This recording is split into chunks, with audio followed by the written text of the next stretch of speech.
We're always told that long hours, packed schedules, and constant motion are the signs of success. It's the hustle culture, right? But what if I told you that when it comes to your money, being constantly busy is actually a huge disadvantage? In this explainer, we're going to break down exactly why all that busyness might be quietly undermining your financial health. So let's just start with this question right here. I really want you to think about it as we go through this. Is all that running around you're doing, all that activity, is it actually building your wealth? Or could it be silently draining it away? All right, first things first, we've got to tackle what I call the busyness myth. You know the one I'm talking about. It's this deep-seated idea in our culture that looking busy is the same thing as being financially effective. Let's dig into why that is such a dangerous and, frankly, expensive assumption. And this really shows the disconnect perfectly. On one hand, you've got the appearance of busyness. When we see it, we think, wow, they're so committed, so hardworking. It feels productive. But then, on the other hand, you have the cold, hard reality of what actually grows your money. The quality of your decisions, the financial structures you build, and the timing of your big moves. See the difference? One's about how things look, the other is about actual results. Okay, so if just being busy isn't the answer, what's the real problem here? Well, that brings us to the hidden costs of always being in a rush. We're about to see just how a constant lack of time can quietly, almost invisibly, eat away at your wealth. So the first big culprit is something called decision fatigue. Think about your own day. When your brain is just jumping from task to task to task, your mental energy tanks, your attention gets totally fragmented, and what happens then? You start making reactive, urgent financial choices. You just grab whatever's easiest instead of the choice that's actually best for you in the long run. And layered right on top of that problem is time scarcity. This is that constant, nagging feeling of having way too much to do and just not enough time to do it. You know that feeling, right? Well, it literally changes how our brains work. It narrows our focus down to only what's happening right now, making us choose quick convenience over what's actually cost-effective. So what does this actually look like in your bank account? Well, it looks like paying more for convenience, delivery fees, last-minute plane tickets. It means missing out on investment opportunities because you just don't have the headspace to do the research. It means you do way less financial planning, and you end up stuck with really costly default options that are set up to make the company money, not you.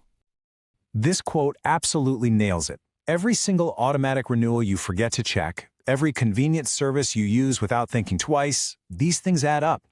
They are the measurable, real-world financial cost of being too busy. They seem tiny in the moment, but trust me, over time, they compound into a seriously big deal. And all of this funnels us directly into what you could call the low-leverage trap. This is the danger zone where all the urgent, day-to-day tasks completely take over, and they crowd out the really important wealth-building work that actually moves the needle. Just look at the difference here. On one side, you have all the low-leverage, reactive stuff that fills our days, right? Answering emails, sitting in meetings, constantly putting out little fires.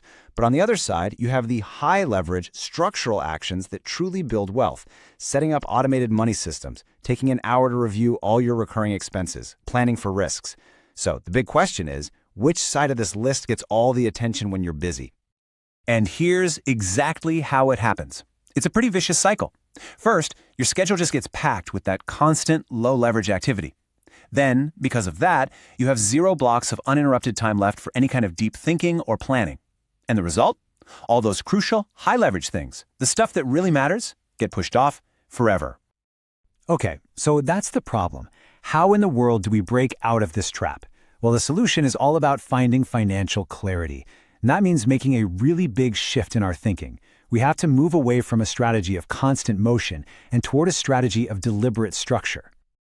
Now, I want to be really clear about something super important here. For so many people, being this busy isn't a choice. It's not a lifestyle. It's a straight-up survival strategy, a necessary response to income pressure and the insane cost of living. But here's the thing we have to remember. A strategy for survival isn't the same as a strategy for long-term growth and stability. So if just surviving day-to-day isn't the end goal, what is? What actually makes our financial lives better? Well, it's not about making more decisions. It's about creating the right conditions to make better ones. That means actually carving out some margin in your schedule, reducing the mental load, building predictable routines, and all of that enables smarter, more thoughtful choices. And really, if you take just one thing away from our time together, please let it be this. Financial progress comes from clarity, not from constant, frantic motion. It's about the quality and the structure of what you do, not the sheer quantity of it. So let's totally reframe how we think about this. We're taught to see busyness as a status symbol, right? A sign of success. But when you look at it financially, busyness is often a signal of fragility, of a system that's just one emergency away from breaking. Real financial health isn't about being busy. It's about being structurally prepared with systems that work for you, even when you're not paying attention. And that leaves us with one final, crucial question for you to take with you. Forget the never-ending to-do list for just a second. What is one, just one, high-leverage action you can intentionally make time for this week? Maybe it's finally canceling those unused subscriptions, or setting up one automatic transfer.